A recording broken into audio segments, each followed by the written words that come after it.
Muy buenas tardes, estimadas, estimados miembros de la comunidad educativa de todo nuestro país. Sean bienvenidas, bienvenidos. Mi nombre es José Carlos Vera y quiero agradecer al Ministerio de Educación por la invitación para poder moderar y conducir este tan importante y esperado webinar denominado Retornando a las escuelas, nuevas disposiciones y experiencias exitosas. Y tenemos para ello 5 ponencias, 5 presentaciones. Voy a darle pase a nuestra primera ponente, a Mayra Vila, quien va a compartir con nosotros, como señalaba hace un momento, los detalles y las disposiciones de la RM 458 y lo que el Ministerio como ente rector está planteando en ese sentido. Adelante, Mayra, bienvenida y muchísimas gracias. Muchas gracias, José Carlos. Esta ponencia justamente busca presentar la estrategia de retorno a la semipresencialidad y el nuevo marco normativo que hemos dispuesto como Ministerio de Educación. Para ello es importante también tener claro cuáles son los efectos que la pandemia ha generado en el sistema educativo. Y por ello es importante entender que esta pandemia ha generado nuevas problemáticas para la comunidad escolar, ¿no? Esta pandemia ha significado pérdida de vidas humanas, fallecimiento de diversos actores de la comunidad educativa que han debilitado nuestro sistema. También ha significado la afectación de la situación socioemocional de nuestra comunidad educativa y sobre todo de nuestros estudiantes. De acuerdo a la data del MINSA, sabemos que alrededor del 33% de niños y adolescentes tienen riesgos de presentar problemas de salud mental o de tipo emocional o conductual. También esta pandemia ha significado la interrupción y riesgo de abandono del servicio educativo. De acuerdo a Alerta Escuela, sabemos que 245,000 estudiantes han interrumpido sus estudios y 460 han estado en riesgo de hacerlo. Y finalmente, esta pandemia ha significado la pérdida de aprendizajes. De acuerdo a la data del Banco Mundial, se estima que los niveles de comprensión lectora han alcanzado con el impacto de la pandemia un nivel similar al del 2012, es decir, como hace 10 años. Pero también esta pandemia ha significado la generación de nuevas experiencias de aprendizaje.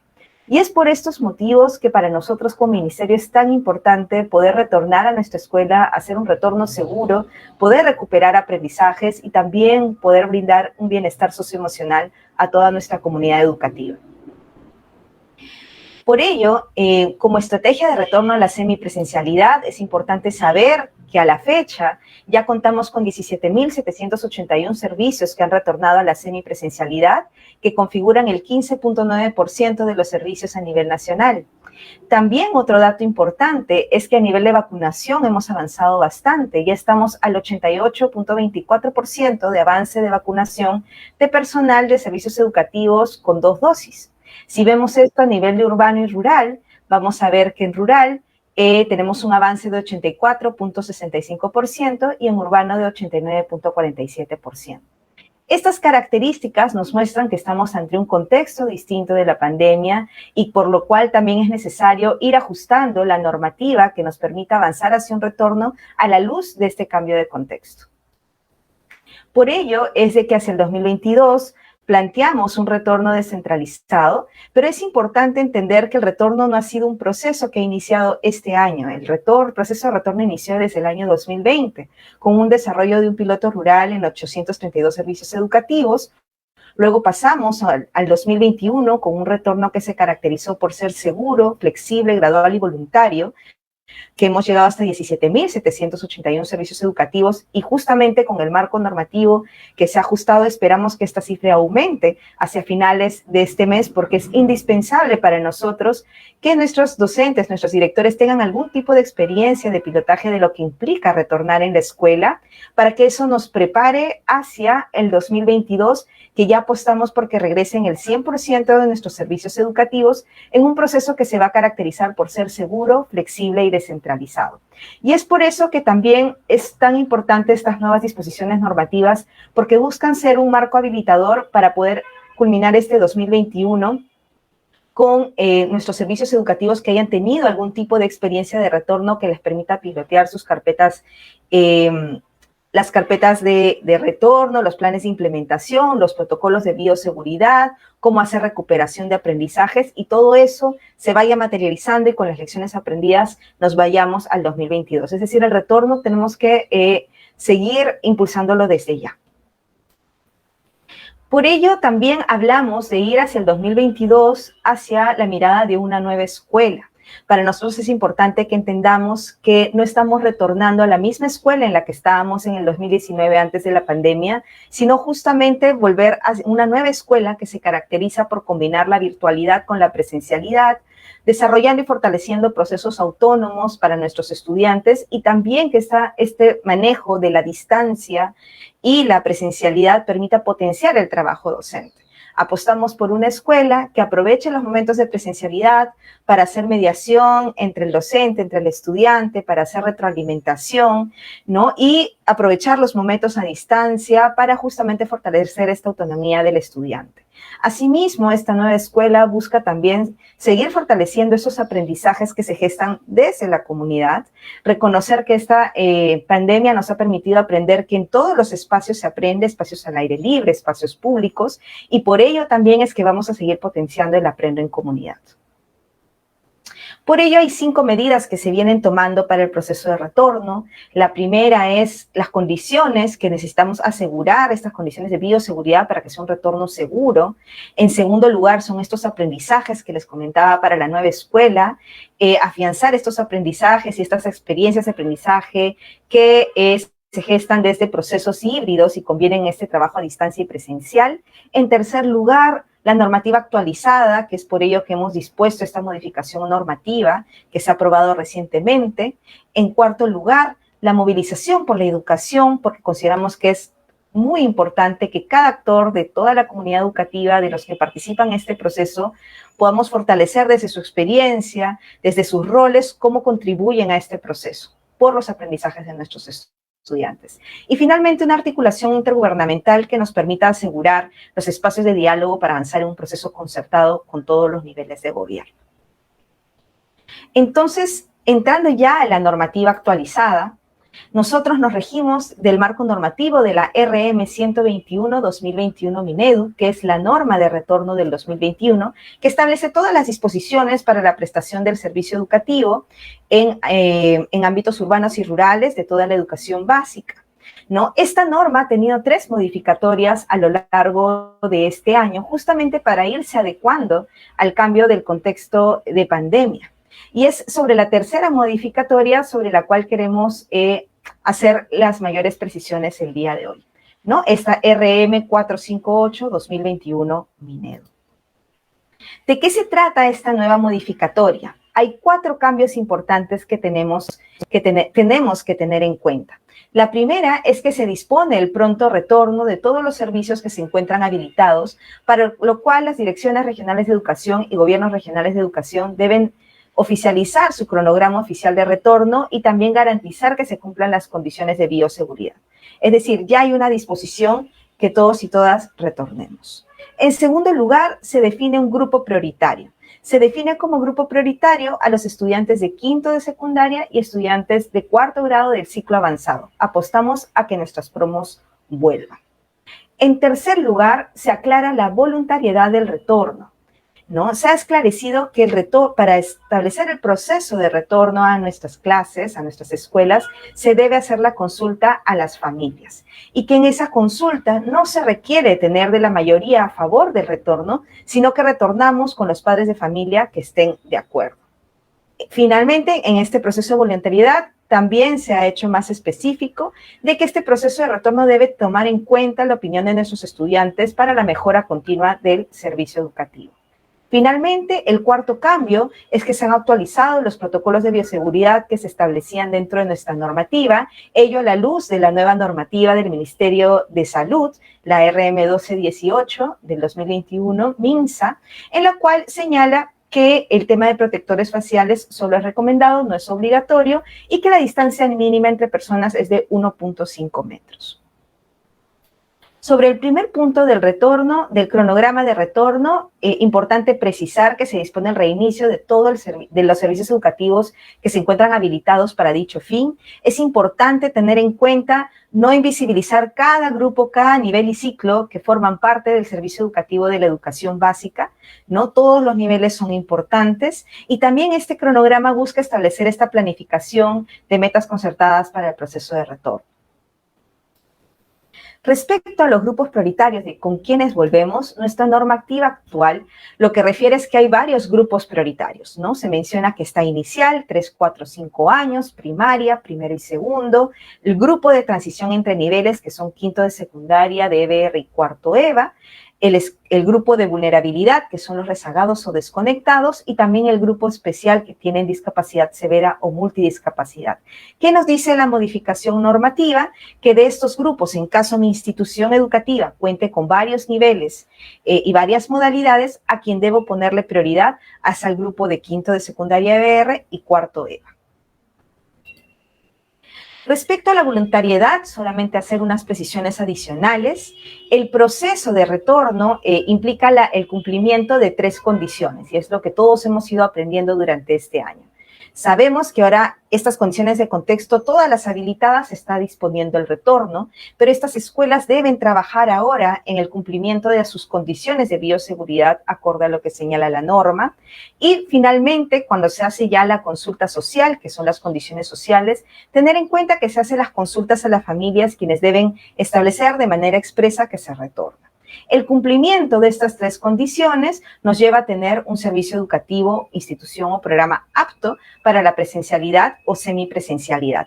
Y aquí es importante enfatizar que nuestros directores, también con el acompañamiento de las UGELes, deben registrar el cumplimiento de estas condiciones de bioseguridad y la consulta a familias en el SARES, ¿no? En el SARES ellos registran las variables que se les pide y a partir del registro de dichas variables, el SARES automáticamente les emite el plan de implementación.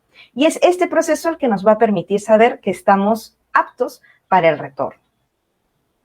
Finalmente, respecto a los protocolos para retorno, ha sido muy importante que actualmente la norma regula, o la RM 121 regulaba 2 metros de distancia. Ya sabemos a partir de la nueva normativa del MINSA que esta distancia mínima es 1.5 metros.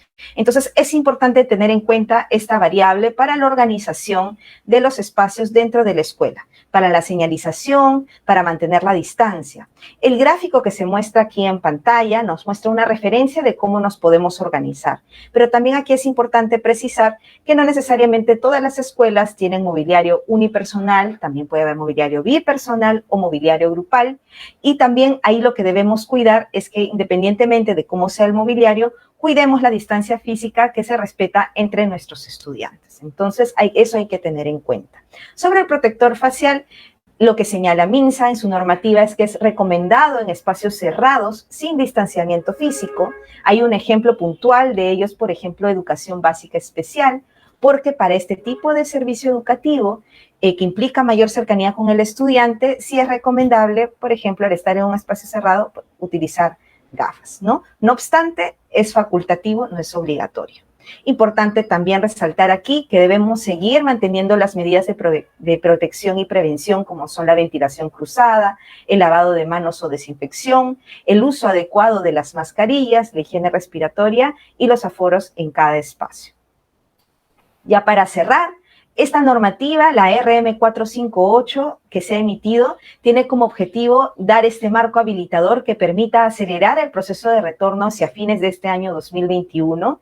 Ello debido a que consideramos que es importante que se pueda tener una experiencia en cada institución educativa de retornos que les permita pilotear a qué nos enfrentamos cuando hablamos de establecer un modelo híbrido para con ello apostar a un buen retorno hacia el 2022.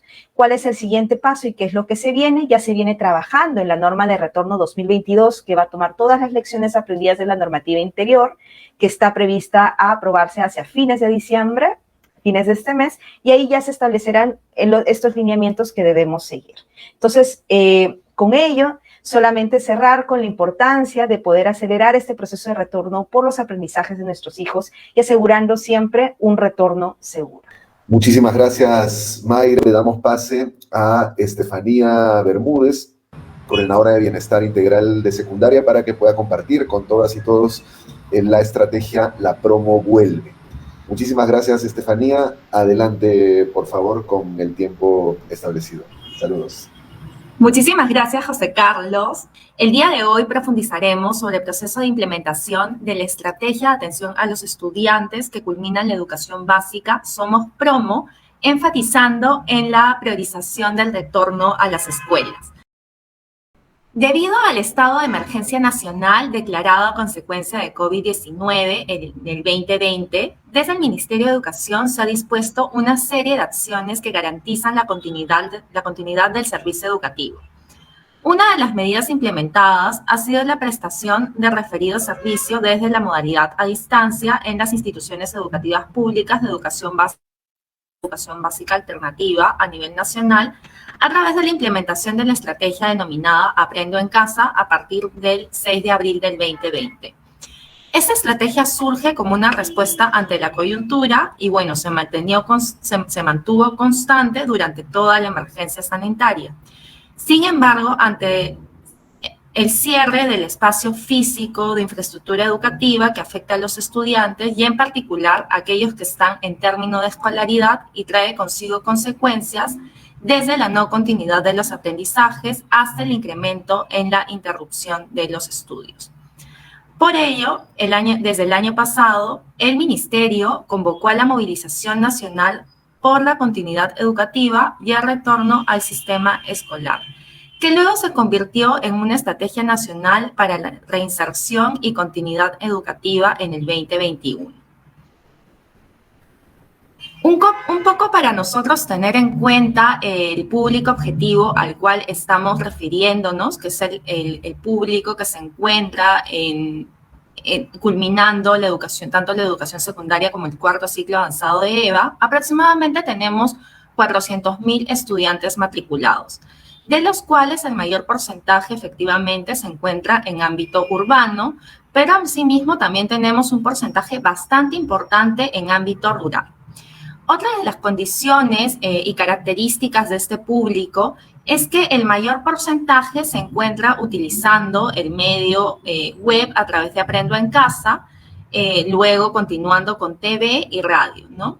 Y otra variable también significativa, ¿no?, y que debemos tomar en consideración es que el 20.8% de estos estudiantes transitan de manera inmediata hacia la educación superior, habiendo una diferencia bastante significativa entre años anteriores a la pandemia, ¿no?, en el cual el ratio era del 25%. Pero un poco para abordar las problemáticas que están enfrentando los estudiantes de la promoción y también que nos movilizan a nosotros como comunidad educativa, impulsar su retorno, es, por ejemplo, la situación económica que están viviendo, ¿no?, ya que se ha visto agudizada en el contexto del COVID-19 y afecta directamente a estos estudiantes, especialmente, a los adolescentes, pues los conduce a que se involucren en mayor medida en las actividades laborales que les permiten generar ingresos económicos para ellos y, también para sus familias, ¿no? Y esta situación también limita sus aspiraciones y expectativas educativas. También tenemos la limitada expectativa sobre la educación. Se identifica en los estudiantes y en sus familias la creencia de que el estudiante carece de recursos individuales o socioeconómicos para seguir sus estudios. Esto impacta en el autoconcepto y la autoeficacia escolar y genera un sentimiento de desesperanza aprendida. Así se configuran limitadas expectativas sobre la continuidad educativa y optan por interrumpir sus estudios. Una tendencia que se ha agudizado ante la emergencia sanitaria. El estudio Ser Adolescente en el Perú, realizado por UNICEF durante el año 2020, también señala que lo que más angustia o temen los adolescentes es no poder concretar su proyecto de vida y su ocupación futura, al no tener posibilidades de asistir a universidades e institutos, razón por la cual es importante que se trabaje el proyecto de vida a fin de atender las realidades, recursos y potencialidades de los adolescentes, principalmente de aquellos que están por acabar la educación básica. También tenemos otro aspecto que es el escaso apoyo familiar al proceso educativo. El apoyo familiar en el proceso educativo es fundamental para generar condiciones y brindar el soporte que los estudiantes necesitan para lograr las competencias que les permitirán afrontar retos y demandas de la sociedad actual. Por ello, es importante asegurar el involucramiento de la participación de la familia en las actividades académicas, especialmente en los estudiantes que están por cerrar su ciclo de estudios. Cuando no existe el apoyo familiar adecuado al proceso educativo, puede suceder que los estudiantes valoren menos su propia educación, que carecen del apoyo que necesitan para enfrentar los desafíos o que pueden pedir ayuda a su familia cuando surge un problema. Aquí es muy importante generar y fortalecer este vínculo afectivo con las familias, ya que algunos estudiantes podrían encontrarse en situaciones de riesgo. Luego también hemos encontrado otra problemática que ha surgido y se ha agudizado ante la pandemia, como la violencia intrafamiliar, ¿no? Que genera sufrimiento emocional y dificultades en el desarrollo del adolescente. Inclusive, como testigo, puede provocar limitaciones sociales, emocionales y cognitivas, así como generar comportamientos que causen enfermedades y problemas de sociabilidad. Dificultades también se encuentran en el tránsito hacia la educación básica, hacia la educación superior y técnico-productiva. Según lo señalado en la Política Nacional de Educación Superior y Técnico-Productiva, se evidencia que por los insuficientes recursos académicos y los limitados logros de aprendizaje de los estudiantes en educación básica y la falta de información de oferta disponible, existe una dificultad hacia la educación superior, ¿no? Luego también tenemos el distanciamiento social, ¿no? Desde la declaratoria del estado de emergencia, y el distanciamiento social supone una gran amenaza para el mundo relacional del adolescente con sus pares. Algo importante también, y que nos preguntaremos todos, ¿cuáles son los principios claves y por qué priorizar el retorno de la población estudiantil de la promo, ¿no? En un primer enfoque, debemos tener un primer enfoque, el cual es integral, ¿no?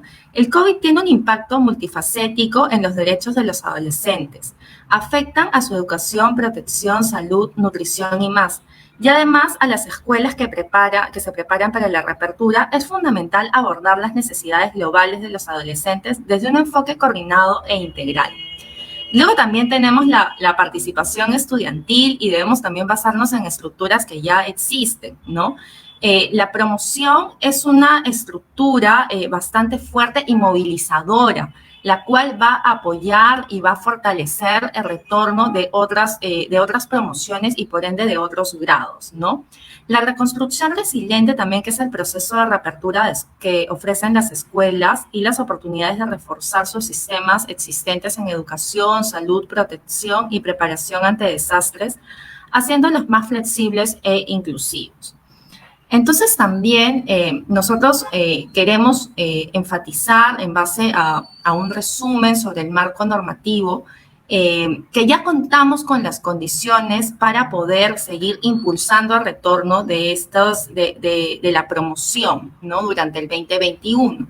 Pues ya existe la modificatoria de la 121, como bien explicó Mayra, la cual está aprobada con la 458. Y aquí tenemos algunos puntos inputs importantes, ¿no? Como es el pronto retorno seguro de los servicios educativos ya habilitados. También el grupo prioritario a las promociones de las escuelas conformadas por los estudiantes que culminan la educación básica. Tenemos también mucho énfasis en la actualización de los protocolos de bioseguridad y a la vez también el retorno consensuado con las familias, lo cual nos hace transitar hacia una nueva manera de ver la escuela, ¿no? Como un híbrido. Y es en ese sentido que se decidió generar una estrategia específica para los estudiantes de la promoción. La primera, que va mucho más alineada hacia el desarrollo de las competencias desde la implementación del currículo nacional y el énfasis de acompañamiento socioemocional, que vemos que son dos pilares sumamente importantes, considerando que los estudiantes de la promoción en especial no han estado prácticamente 2 años en contacto con sus pares. Por ende, y ante todas las problemáticas que he explicado anteriormente, es importante priorizarlos en el retorno hacia la presencialidad. Y como segundo eje, también tenemos como meta, ¿no? Y ahí debemos comprometernos todos como comunidad educativa hacia el tránsito oportuno a la educación superior y desarrollo de competencias para la empleabilidad. En esta ruta voy a enfatizar en el segundo eje, que es el tránsito oportuno hacia la educación superior, que es que se está generando una herramienta la cual ustedes como directivos, como docentes, pueden utilizarlas en trabajo con sus estudiantes en el retorno. Hablamos que esta estrategia tiene 3 actividades bastante concretas, ¿no?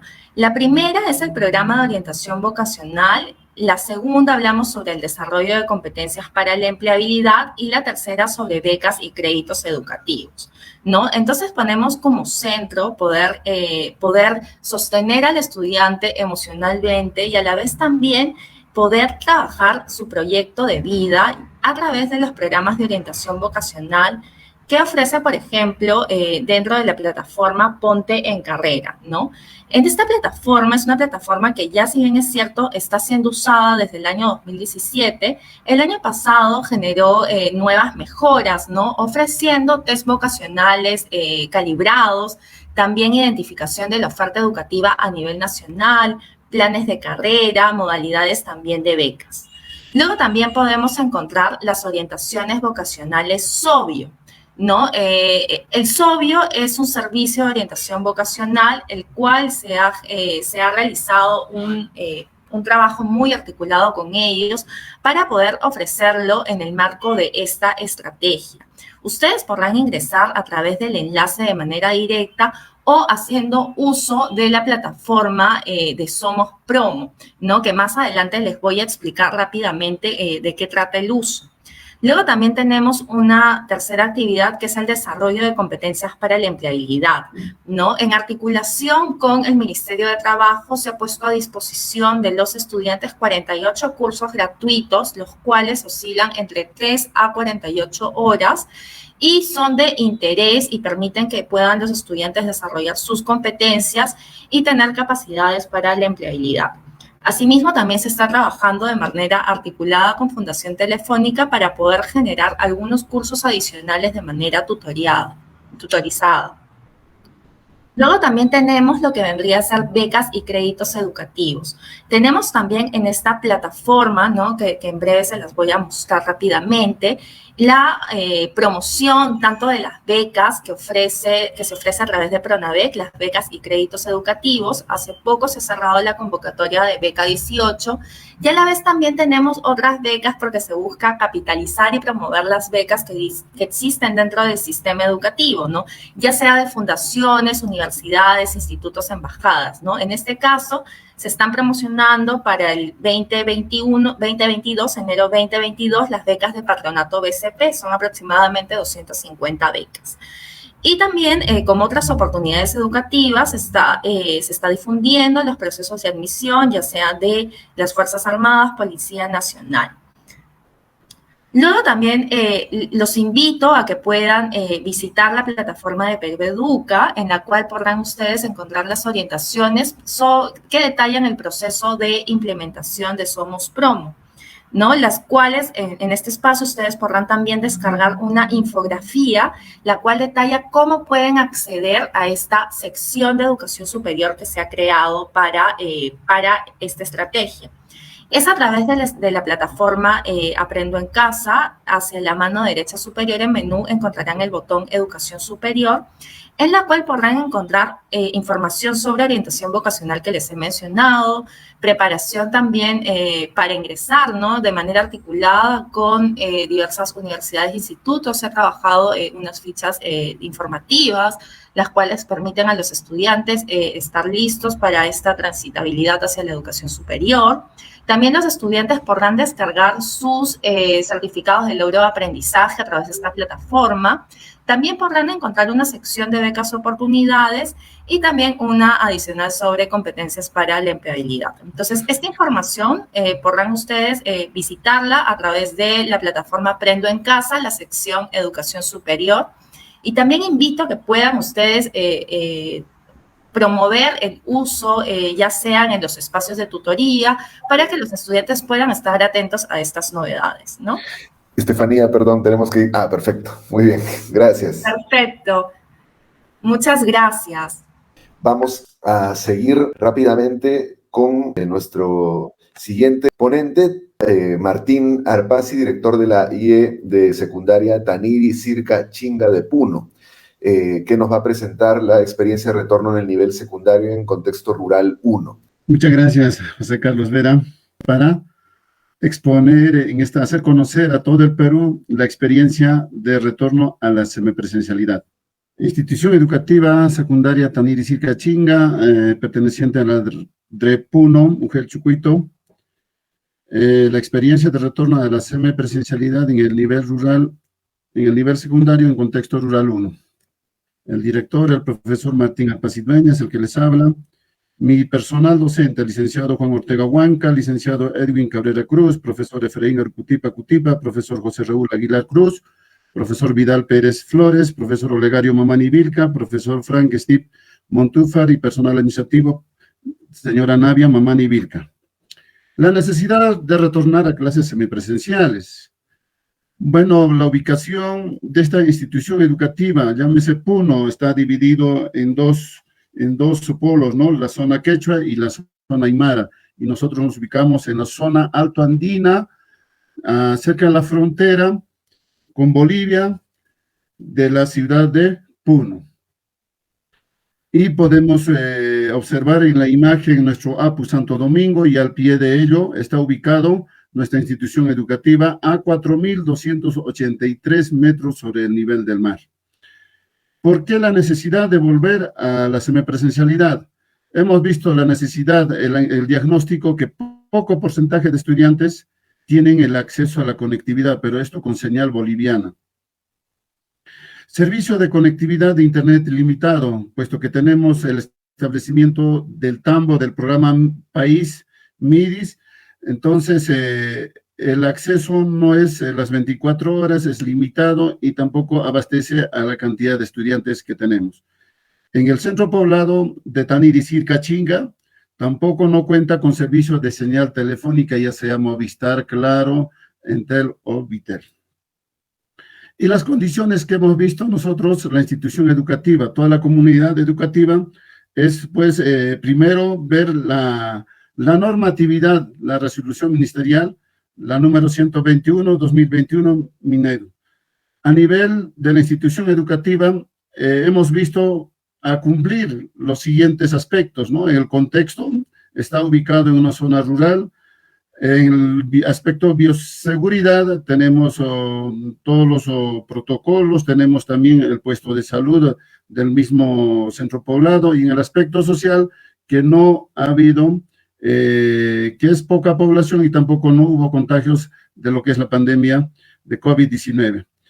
Como continuando esta necesidad de retornar, hemos visto que nuestros docentes, personal administrativo, tienen esa predisposición de continuar, de volver a la semipresencialidad. Para ello ha sido atender con una declaración jurada de salud, que cada uno lo han hecho, y también con el carnet de vacunación, porque cada uno de los personal que trabaja en la institución ha recibido las 2 dosis de la vacuna, ya sea Sinopharm o el Pfizer. Luego hemos hecho el acta de aceptación de la comunidad educativa, juntamente con los padres de familia, autoridades del centro poblado.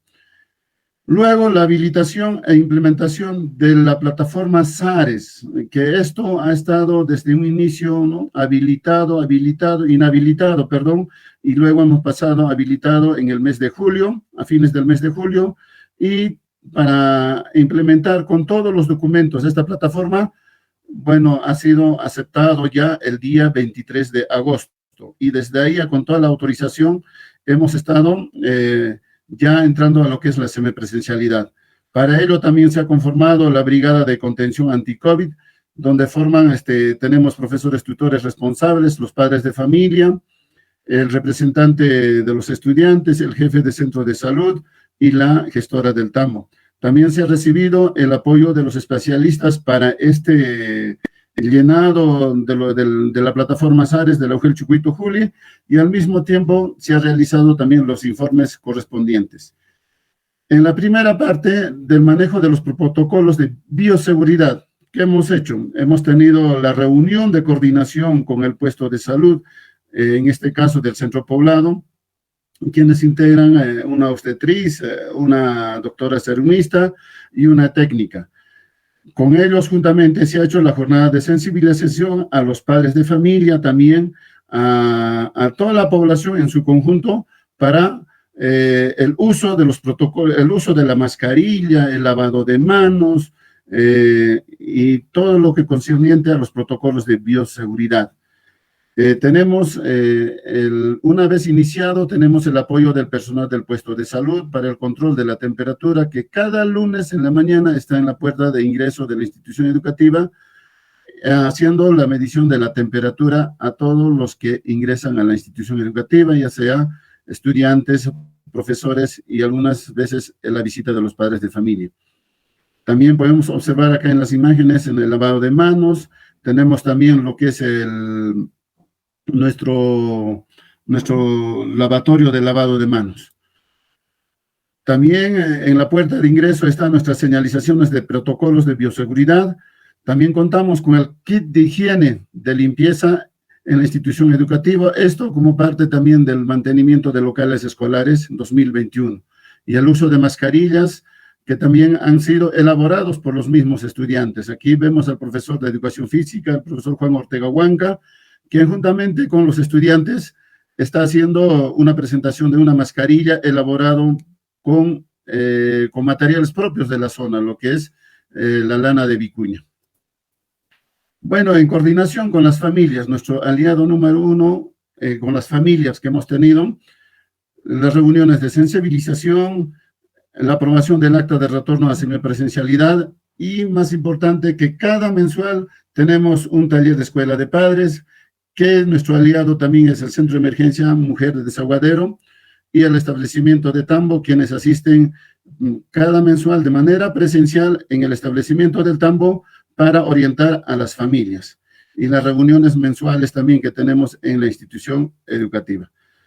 En el manejo de los horarios en esta semipresencialidad, se ha trabajado los días lunes y martes. ¿Esto por qué? Por razones de que es distante la institución educativa desde la ciudad de Puno, se demora 5 horas en la movilidad. Entonces, no es loable que el docente no haga sus clases lunes, miércoles y viernes, o si no, martes y jueves. Entonces, hemos visto por consenso trabajar los días lunes y los días martes en la semipresencialidad. Somos 8 docentes, incluido mi persona, 4 docentes una semana y 4 docentes en la semana siguiente. El horario de las 9 de la mañana hasta las 2 de la tarde, con 1 hora de receso para el almuerzo, donde también los profesores tienen que ir a compartir los alimentos en algunas oportunidades de manera conjunta, y los estudiantes también en algunas oportunidades tienen que traer lo que es el fiambre, característico de esta zona de Taniricircachinga, en Puno. Entonces, también vemos que los estudiantes se trasladan de otros lugares, no es netamente del mismo centro poblado, distantes a 5 a 10 kilómetros. Entonces, para esto también tenemos lo que es las rutas solidarias, las bicicletas que han sido también entregados a los padres de familia y ellos a sus hijos. En reunión colegiada hemos acordado también los profesores de manera consensuada de cómo atender a esta población. Tenemos 24 estudiantes matriculados, de los cuales 17 participan en semipresencial y 7 de manera virtual.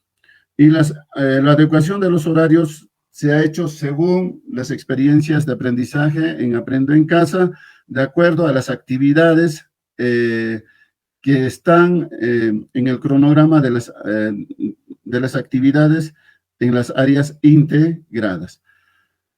Adecuaciones pedagógicas. En cuanto a las adecuaciones pedagógicas, tenemos que nuestros ambientes, la infraestructura está adecuado, es de material rústico, adobe, calamina, con piso de machimbrado madera. Y lo más importante es que tenemos en cada aula ya nuestras pizarras interactivas, que son una herramienta de apoyo para el trabajo pedagógico que lo hace más útil el docente y más comprensible para el estudiante. Luego elaboramos las fichas de apoyo por cada actividad para ser entregado a los estudiantes. También se ha utilizado las tabletas que han sido entregados un 19 de abril en el presente año, pero no la cantidad de los 24, sino faltando 3, ¿no? Entonces, eso también se ha utilizado en las sesiones de aprendizaje con los estudiantes, ¿no? En los diferentes aplicativos que tiene las tabletas.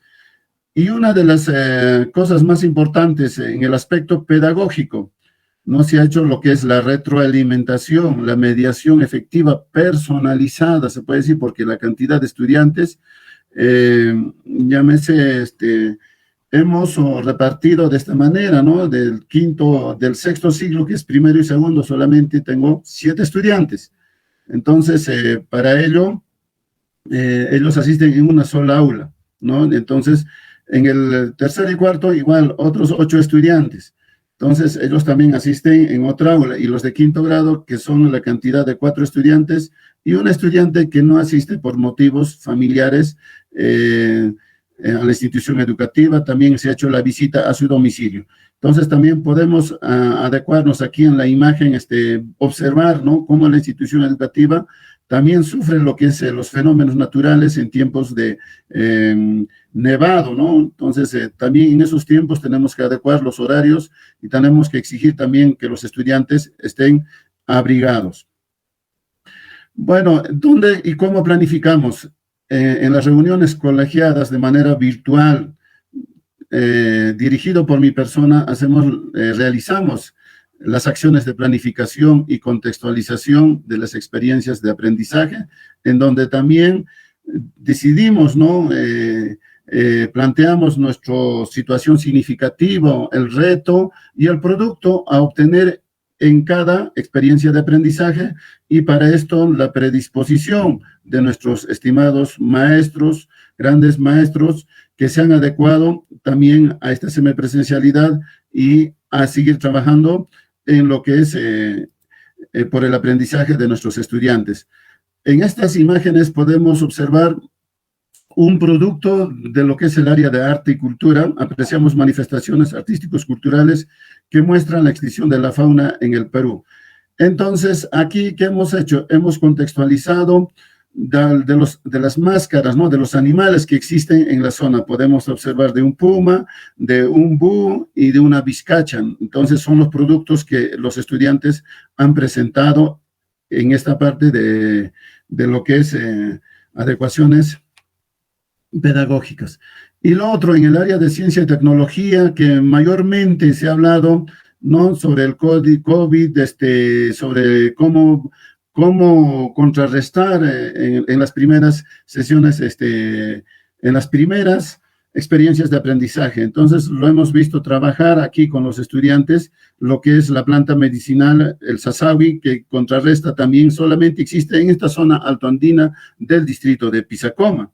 Entonces, también cosas que ha dado producto para prevenir lo que es la COVID-19. El chachacuma también para contrarrestar lo que es el friaje, en el tiempo de friaje, para la salud, para que no tengan enfermedades contrarrespiratorias. Y también aquí una experiencia de un estudiante en el área de ciencia y tecnología, que ha sido la fabricación de un jabón líquido para la prevención de la COVID-19 a base de hierbas naturales, lo que se llama en esta zona altoandina el sancayo. Es un gran honor en esta parte presentar el día de hoy la experiencia de Taniri Circachinga. Ha sido un reto no tan difícil, pero también riesgoso, puesto que también teníamos las normas vigentes de lo que es la emergencia sanitaria, que no nos permitían llegar de manera natural a la institución educativa, puesto que cuando hemos tenido ya la aprobación y la habilitación del sistema de la plataforma SARES, ya esto ha sido de manera distinta, ya sin miedo, ya el retorno a la institución educativa. Eso también con diálogo de los padres de familia, autoridades, y población en general. Muchísimas gracias, Paisuma. Muchísimas gracias al director Martín por tan enriquecedora experiencia. Felicitaciones de verdad por las distintas adecuaciones que se han hecho además desde su liderazgo y con la comunidad educativa en su institución para poder contextualizar y adecuar, por ejemplo, los horarios, que es una buena práctica que debe expandirse. Hay autonomía y competencias en los territorios para hacer este tipo de adecuaciones o las adecuaciones pedagógicas que nos ha comentado. Felicitaciones. Estamos con el tiempo justo, así que sin más vamos a darle la palabra a Nora Tinoco. Ella es directora regional de Innova Schools para que nos comente las experiencias desde ahora un ámbito urbano. Ya hemos escuchado a Nora en otros eventos, así que hay mucho que aprender también. Adelante, Nora, te escuchamos con muchísima atención. Muchas gracias, José Carlos. Es un gusto poder compartir nuestra experiencia. Vamos a compartir con ustedes estas experiencias enriquecedoras de todo el proceso de retorno por el cual nosotros hemos desarrollado nuestras actividades en Innova Schools. En nuestro proceso de retorno a clases, es importante precisar que Innova Schools somos una red de colegios que estamos presentes a nivel nacional en 16 ciudades del país. Tenemos 63 colegios en el Perú, 3 en México y una sede en Colombia. En resumen, en nuestro país atendemos a más de 40.000 estudiantes con un equipo de 2.505 docentes. Somos una familia grande con la cual hemos venido trabajando y seguimos trabajando por el retorno a las clases, ¿no? El proceso de retorno es una gestión institucional que realizamos teniendo como propósito el bienestar socioemocional de nuestros estudiantes, ¿no? Para lograr esto y que se haga realidad el trabajo en nuestras escuelas, hemos trabajado de manera colaborativa, docentes, familias, estudiantes y, por supuesto, en coordinación con las autoridades locales de la UGEL. En el trabajo con nuestros docentes, como también nos comentaba Martín, es importante el acompañamiento y soporte socioemocional, las comunidades de aprendizaje profesional, donde además hemos evaluado y hemos aprendido de las experiencias nacionales, ¿no? Nos hemos venido informando siempre sobre qué ocurre en otras escuelas y, por supuesto, también de las experiencias internacionales. Hemos modelado con ellos y trabajado talleres de soporte emocional para estar listos para el retorno de nuestros estudiantes y, por supuesto, las orientaciones pedagógicas para el desarrollo de las actividades curriculares que trabajamos con nuestros estudiantes, ¿no?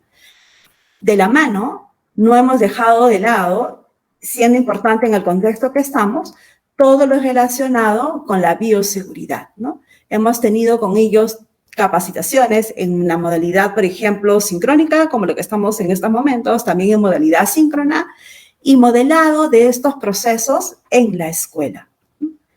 Con nuestras familias, el trabajo es permanente y es clave, ¿no? Como mencionaban, la alianza y la coordinación es clave para brindar también a las familias el soporte socioemocional, para que ellos nos ayuden a preparar a sus hijos al retorno, para que ellos comprendan también la importancia de volver a clases. Y acá nuestros grandes aliados son nuestros delegados, padres delegados, que tenemos en cada uno de nuestros grados y secciones de cada una de nuestras escuelas. Esto implicó también la activación de diferentes canales de comunicación, en nuestro caso, por ejemplo, en WhatsApp, lo cual también nos permitía compartir con ellos información relevante, corta, dinámica y precisa para todo el proceso. Clave es poder socializar la información de manera clara, oportuna y transparente, ¿no? Creo que así es como se construye la confianza y se logra el compromiso de todos los integrantes de la comunidad educativa. Y, por supuesto, siempre la escucha activa, ¿no? Por ejemplo, trabajamos con los padres de familia en espacios de conversatorios donde les preguntamos cuáles son sus preocupaciones, trabajamos con ellos boletines informativos.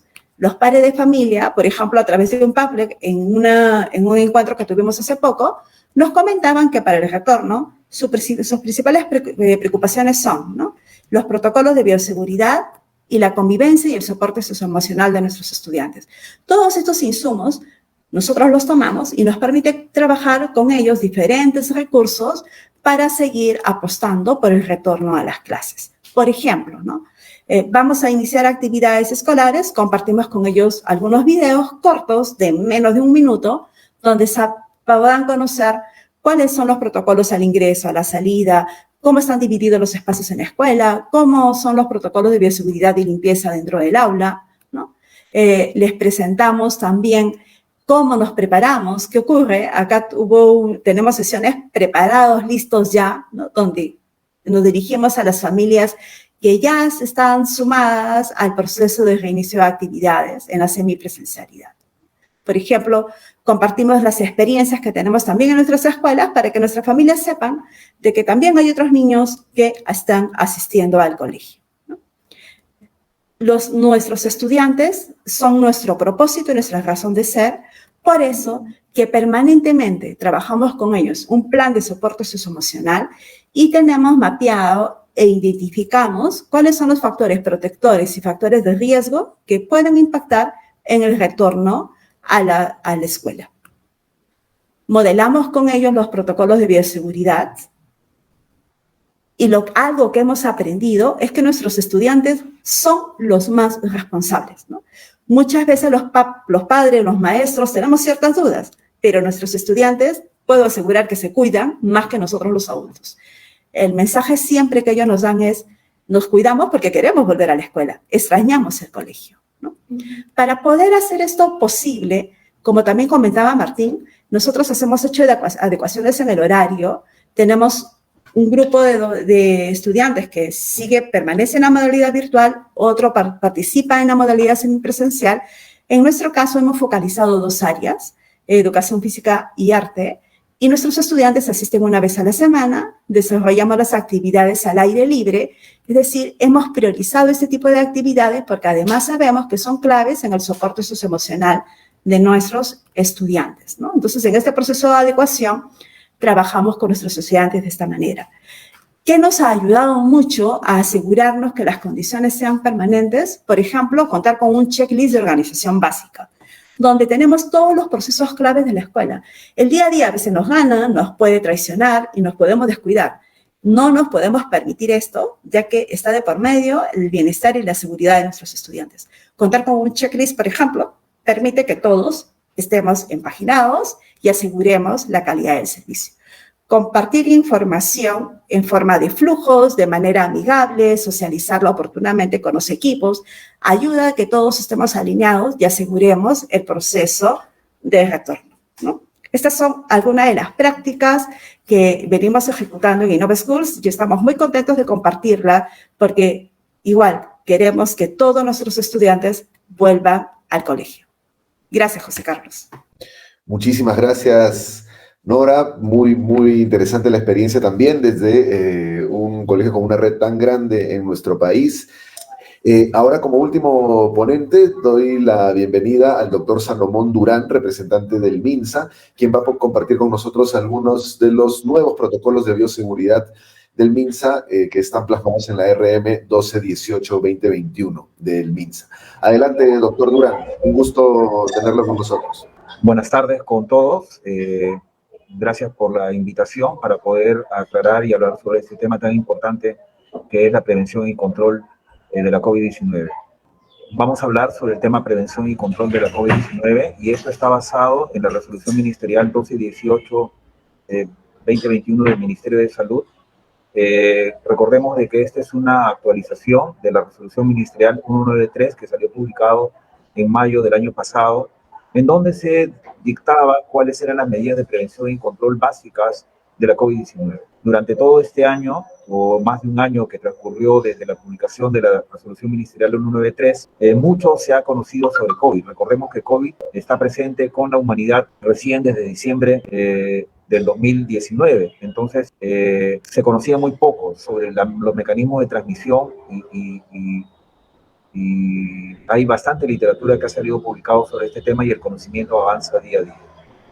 Una de las cosas básicas que tenemos que comprender para hablar sobre medidas de prevención y control es saber cómo ingresa el COVID-19 o este virus, que es el SARS-CoV-2, al ser humano.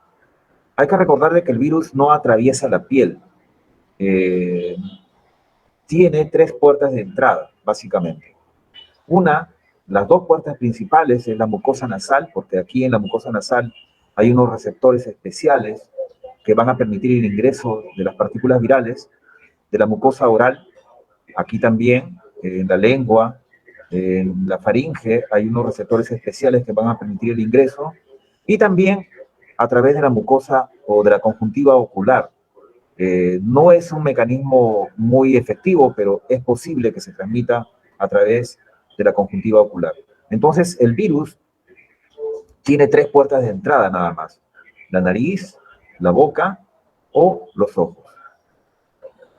Una persona enferma, al hablar, al toser, al estornudar, al reírse, al gritar, va a eliminar un aerosol que está compuesto por gotitas o partículas, pequeñas aerosoles de saliva o secreciones bronquiales, y que se producen naturalmente. O sea, cada persona, cuando incluso respiramos, producimos este halo de estas secreciones. Si esta persona está enferma, estas pequeñas partículas van a contener el virus y este virus va a ingresar a través de estos puntos de entrada que les he mencionado.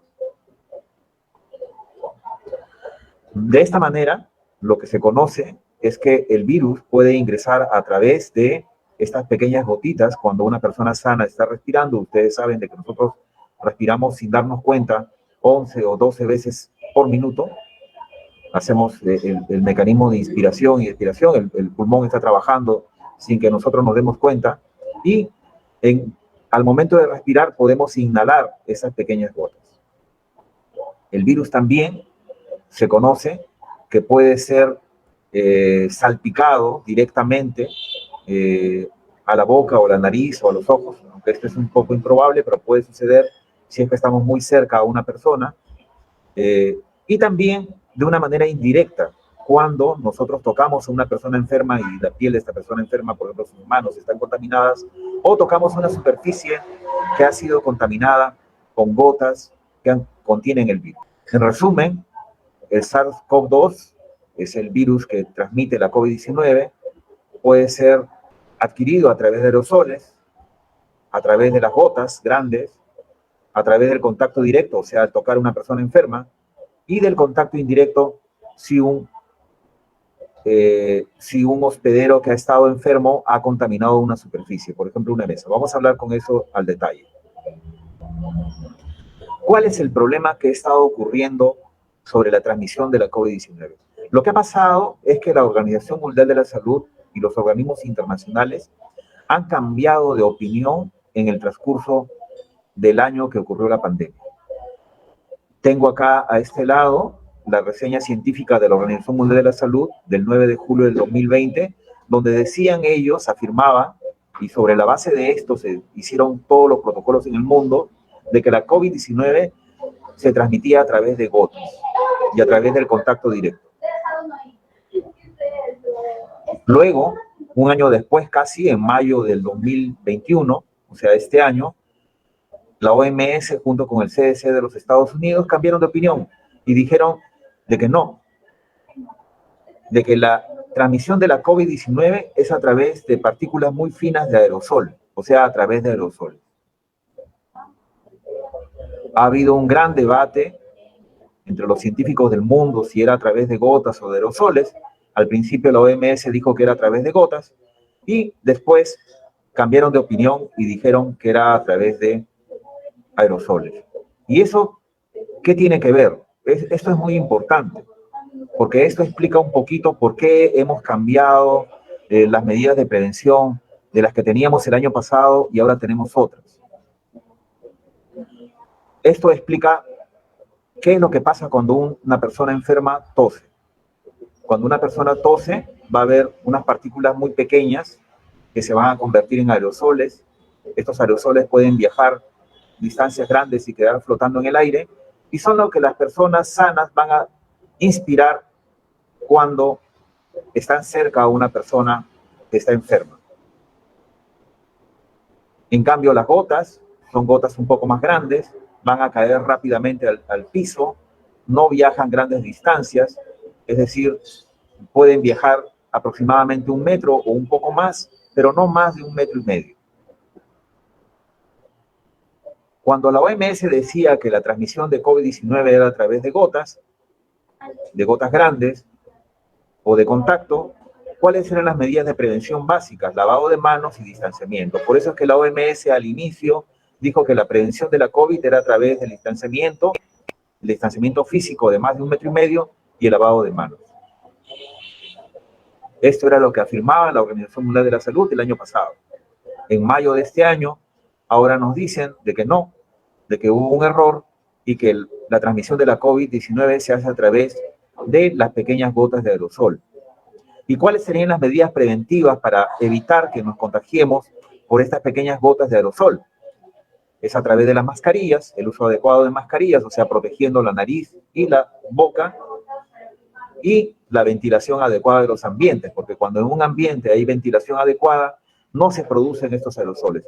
O si se producen, van a ser eliminados rápidamente y arrastrados por la corriente de aire. Como vemos, el gran problema entre la resolución ministerial 193 y la 218 que ha aparecido ahora es el concepto de la transmisión. Y por esto era que quería explicarles esto con detalle. En la 193 que salió el año pasado, nosotros decíamos que la gran cantidad de contagios se producía por estas gotas grandes. Y por lo tanto, el lavado de manos y el distanciamiento eran las prácticas de prevención más efectivas. Ahora, con la nueva evidencia, donde se dice de que los aerosoles explican el 80% de los contagios en la comunidad, nosotros tenemos que enfatizar que el uso de mascarillas de manera correcta y la ventilación adecuada de los ambientes es lo más importante para la prevención. Y es por esto que tuvimos que publicar la resolución ministerial 218, en la cual el concepto cambió y en la cual las medidas preventivas cambiaron en su orden de importancia. Aún así, lo que dice la OMS y el CDC de los Estados Unidos es que dicen, si bien es cierto el 80% de los contagios es a través de aerosoles, hay un 20% que puede ser a través del contacto o por gotas grandes. Como les había mencionado, la transmisión por gotas grandes puede ser evitada a través del distanciamiento, puede ser evitada a través del lavado de manos, porque las superficies se pueden contaminar y yo llevarme con mis manos sucias involuntariamente a mis ojos o a mi boca o a mi nariz el virus, y de esta manera podríamos evitar contagiarnos de COVID-19. Se ha detectado de que hay otras sustancias corporales que pueden contener al virus, pero ninguna de ellas se ha demostrado todavía que contagie. Por ejemplo, no se ha demostrado de que la COVID-19 se contagia a través de la orina, de las heces, del plasma o de la sangre. Si bien es cierto, se han encontrado partículas virales en estas sustancias, no se ha demostrado todavía que ese sea un mecanismo de contagio. Tampoco se ha demostrado de que si bien es cierto, en la leche materna hay partículas virales, no se ha demostrado de que la leche materna sea un mecanismo de contagio. Es muy raro de que una madre contagie al niño que está en el vientre. Por lo tanto, tampoco se ha demostrado un mecanismo de contagio materno filial. Algunos animales también pueden adquirir el virus. Ya se conoce mucho, se ha hablado en la prensa, de que perros, gatos y algunos animales silvestres pueden contagiarse de COVID-19. Pero hasta ahora no se ha demostrado de que esto sea origen de epidemias, o sea, de que esos animales puedan contagiar a otros animales o contagiar a otros seres humanos. En resumen, con todo este contexto de información científica de cómo se transmite la COVID-19, lo que en la resolución ministerial 1218 lo que se ha puesto es que hay 4 medidas generales de prevención. En realidad nos han preguntado bastante por qué medidas generales. En realidad serían medidas básicas o medidas importantes o medidas obligatorias de prevención. Una primera es la vacunación completa para COVID-19. Es la medida de prevención más efectiva. Se conoce de que una persona que está debidamente vacunada con sus 2 dosis o con su tercera dosis de refuerzo, lo que va a pasar es que va a evitar en un 50% la posibilidad de tener una infección sintomática. va a tener más del 90% va a evitar más del 90% la posibilidad de tener una enfermedad grave o incluso morir por COVID-19. Entonces, el tener vacunación completa, si bien es cierto, disminuye bastante la posibilidad de yo tener una enfermedad grave, hay que aclarar también esto, no disminuye al 100% la posibilidad de que yo me contagie de COVID-19. Por lo tanto, a pesar de la vacunación, yo debería seguir usando mascarilla, debería seguir haciendo distanciamiento, lavándome las manos, etc. Porque aún a pesar de estar vacunado, yo me puedo contagiar de COVID, pero lo que va a pasar es que voy a tener una enfermedad asintomática o leve. Va a pasar simplemente como un resfrío, pero si yo me voy, por ejemplo, a visitar a una casa donde viven ancianos, de repente estos ancianos no van a tener la enfermedad leve, sino pueden tener una enfermedad grave y morir por COVID. Entonces, la vacunación evita que yo tenga enfermedad grave, pero no evita completamente que yo transmita la enfermedad, adquiera y transmita la enfermedad. Aún así, la vacunación es la medida de prevención más eficaz y es la que nosotros debemos buscar que todo nuestro personal y nuestro entorno lo tenga para evitar que tengan enfermedad grave y mueran por COVID. La segunda medida de prevención es el uso de mascarillas. El uso de mascarillas en este momento es obligatorio, según el decreto supremo que estableció esto, para circular por espacios públicos y en espacios cerrados y donde no se puede mantener el distanciamiento. Hay que recordar de que hay un decreto supremo que dice que hay que usar doble mascarilla en espacios cerrados, o si no usamos doble mascarilla, podemos utilizar una KN95. Y además, la tercera medida es la ventilación. La ventilación, como hemos visto, evita la generación de aerosoles, y esto es lo más importante porque los aerosoles se pueden producir, pero van a ser arrastrados por la corriente de aire y por lo tanto el riesgo va a disminuir notablemente. Y finalmente el distanciamiento físico. El mantener más de 1,5 metros de distancia con otras personas va a evitar que nosotros adquiramos COVID-19. Finalmente, tenemos las medidas recomendables en la dosis 18, que son la burbuja social, es decir, tener contacto solamente con miembros de nuestro hogar, de nuestra familia, manteniendo una burbuja de tal forma de que si yo salgo de esta burbuja, cuando regreso a mi entorno, a mi vivienda, yo debo pues tomar los protocolos de limpieza, etcétera, para evitar que yo lleve el virus a mi casa. En lugares cerrados es recomendable la medición de CO2, y esto es importante. La medición de CO2 es una medida de ver cuánta ventilación tiene ese ambiente. El criterio de esto es que si yo tengo un lugar cerrado donde hay muchas personas, estas personas van a estar produciendo CO2 al respirar. Si esta concentración de CO2 sube a un umbral, quiere decir que yo no tengo ventilación adecuada. Entonces la medición de CO2 se puede hacer fácilmente, hay aparatos que están en el comercio, no cuestan muy caro, y esto me va a permitir medir la cantidad de ventilación o cómo estoy ventilando el ambiente. El otro tema es la higiene de manos. Sabemos de que un mecanismo de transmisión es también el contacto, no es lo más usual, pero es posible, y por esto el lavado de manos o desinfección de manos con alcohol en gel es algo que debemos hacer con mucha frecuencia. Y por último, la protección ocular en espacios cerrados, en espacios donde hay aglomeración de personas, por ejemplo, un autobús, un supermercado que está totalmente lleno y no han guardado el aforo. Ahí sí hay la posibilidad de que una persona tosa cerca a mí y esta persona no esté usando mascarilla de manera adecuada y estas gotas lleguen a mis ojos. Entonces, la protección ocular, que puede ser a través de gafas o caretas faciales, es recomendable en situaciones de este tipo. Y finalmente, pues, como sabemos, en la norma 1218 también apareció de que otras medidas como desinfección de calles o plazas, desinfección de superficies o de espacios comunitarios con pulverizadores, electrostáticos, etcétera, no estaban recomendados. Tampoco los pediluvios, la toma de temperatura o saturación en las puertas de los establecimientos no habían demostrado eficacia y por lo tanto no deberían ser utilizados. Entonces, esto es lo que apareció en la resolución ministerial 1218 y es lo que debemos tener en cuenta nosotros para protegernos para la COVID-19 y todos nuestros protocolos que vayamos a construir deben tener en cuenta estas recomendaciones que ha dado el Ministerio de Salud.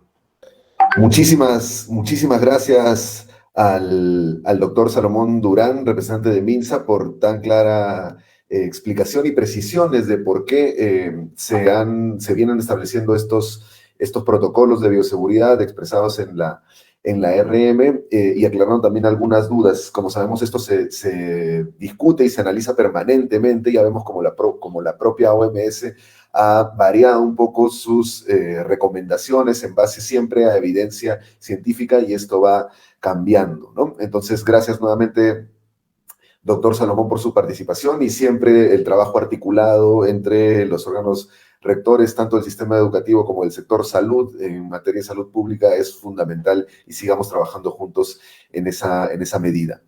Bien, estamos llegando ya al final del webinar. Quería nuevamente, a nombre del Ministerio de Educación, agradecer a todas y todos quienes se han conectado, más de 800 personas de todo el país conectadas, transmitiendo sus comentarios, sus dudas, sus preguntas también sobre el proceso. Sabemos que es un tema sensible, sabemos que es un tema complejo, y que hay muchas dudas también porque si algo ha caracterizado la pandemia es también el temor y la incertidumbre. Felizmente cada vez más aprendemos del comportamiento de la pandemia, el doctor nos ha aclarado muchas cosas y tenemos que basarnos siempre en evidencia científica. La ciencia es fundamental para generar confianza, para no vivir con temor o con miedo y tener protocolos claros de prevención y de seguridad. Con ello yo quería cerrar tal vez con 4 ideas, fuerzas sobre lo que hemos aprendido juntos en este webinar que tenía precisamente ese objetivo, ¿no? El primero es que esto es un proceso de aprendizaje constante y ya desde el 2020 venimos aprendiendo de experiencias de retorno en nuestro país. 830 instituciones en el 2020, estamos casi en las 18,000 que ya han retornado el 2021 y la conclusión que queda clara es que si se implementan los protocolos, si se cumplen las medidas de seguridad, las escuelas pueden ser lugares seguros. No hemos tenido casos de contagio en las propias instituciones educativas que generen afectación, fallecidos y mucho menos. Han habido algunos casos de contagio comunitario, pero que se han cumplido los protocolos. Eso es importante para generar confianza en la necesidad de un retorno seguro. Es importante también señalar que el Estado, el Ministerio de Educación, con mucho esfuerzo ha transferido recursos, tanto el 2020 y este 2021, y se hará así el 2022, a recursos de mantenimiento a los directores de todo el país para garantizar condiciones mínimas de bioseguridad e implementar los protocolos. Eso no va a resolver los problemas enormes de infraestructura y la brecha de infraestructura que tenemos en nuestro país, por supuesto que no, pero por lo menos nos permite garantizar condiciones mínimas para ello. Así que directores, directoras, acelerar la ejecución de los recursos de mantenimiento, adquirir los kits, coordinar con la UGEL para la distribución de mascarillas, eso es importante y son recursos públicos que hay que utilizar bien. El segundo tema es ver los cronogramas. La norma 458 establece que las regiones, que tienen además la competencia de gestión y de gobierno de la educación en sus territorios, tienen que publicar lo más pronto posible estos cronogramas. Entonces, instar desde aquí a las autoridades regionales, a la Asamblea Nacional de Gobiernos Regionales, a las DRE, a la SUGEL, a acelerar ese proceso y publicar lo más pronto posible estos cronogramas, porque ello da transparencia, predictibilidad y permite que las comunidades educativas sepan desde cuándo van a poder retornar, ¿no? Hay muchas preguntas en ese sentido. Recordemos, los protocolos, los cronogramas son para las instituciones que están habilitadas en el SARES. Eso es muy, muy importante. Lo tercero es que hay que cumplir con las medidas de prevención que ya el doctor nos ha establecido y estar evaluándolas permanentemente. Es importante acelerar el retorno este 2021, ¿no? No esperemos hacia el 2022 para preparar las condiciones. Lo que se pueda avanzar este 2021 va a ser fundamental para nuestros estudiantes, priorizando el 5º de secundaria y el 4º del ciclo avanzado, como ya nos explicó Estefanía. Mayra nos ha dado toda la ruta. Es importante avanzar ahora para además preparar las condiciones, ver, por ejemplo, el uso de las carpetas de recuperación, ver cómo va a ser este modelo híbrido de aprendizaje el 2022. Aprovechemos el tiempo que queda en este diciembre y el inicio del próximo año para ello. Eso es un mensaje clave. aprendiendo además de las distintas experiencias territoriales y construidas desde los actores. Eso es fundamental. Y termino señalando que este proceso de retorno a la escuela pública semipresencial y presencial, eso es importante, lo preguntaban también, la 458 ya habilita poder ir 5 días a la semana en modalidad presencial, máximo 4 horas, eso lo establece la 121, lo explicó también Mayra, pero es importante ello. Decía que este proceso de retorno tiene que permitir unirnos desde las distintas miradas, voces, territorios, desde nuestra diversidad, con un objetivo común, que es garantizar el acceso al servicio educativo y al derecho a la educación a nuestros estudiantes. Eso es lo principal.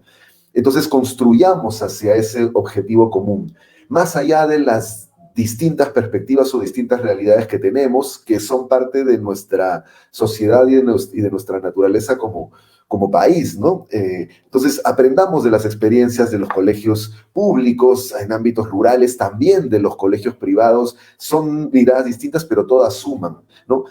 Mientras menos polarizados estemos y enfrentados estemos, mayores objetivos como comunidad vamos a lograr. Eso es una reflexión y un llamado también a todos los actores para, desde nuestra experiencia, sumar, aportar. ¿Eso va a tener discusiones y probablemente puntos de vista distintos? Por supuesto que sí. Aprovechemos esos puntos de vista para crear y para generar oportunidades que nos permitan avanzar a la mejora de la calidad educativa. Somos conscientes de todos los problemas que arrastra estructurales que arrastra nuestro país, por supuesto, pero la pandemia tiene que ser también una oportunidad para avanzar de mayor manera en ese sentido, ¿no? Entonces, con ello cerramos este webinar. Muchísimas gracias nuevamente al Ministerio de Educación, a Mayra, a Estefanía, que han presentado las perspectivas desde el Ministerio, a Nora, a Martín por sus extraordinarias experiencias desde territorios en distintos ámbitos, al doctor Salomón por su mirada desde el MINSA, y sobre todo a todos ustedes, docentes, maestros, maestras, directivos, miembros de la comunidad educativa de todo nuestro país, que nos han demostrado tanto compromiso y esfuerzo en momentos tan complicados para nuestro país. Sigamos avanzando en esa perspectiva, cada uno sumando desde lo que nos toca, y estoy seguro que vamos a lograr los objetivos planteados. Muchas gracias nuevamente, a seguir cuidándonos y un fuerte abrazo. Seguimos adelante como siempre. Hasta luego. Gracias.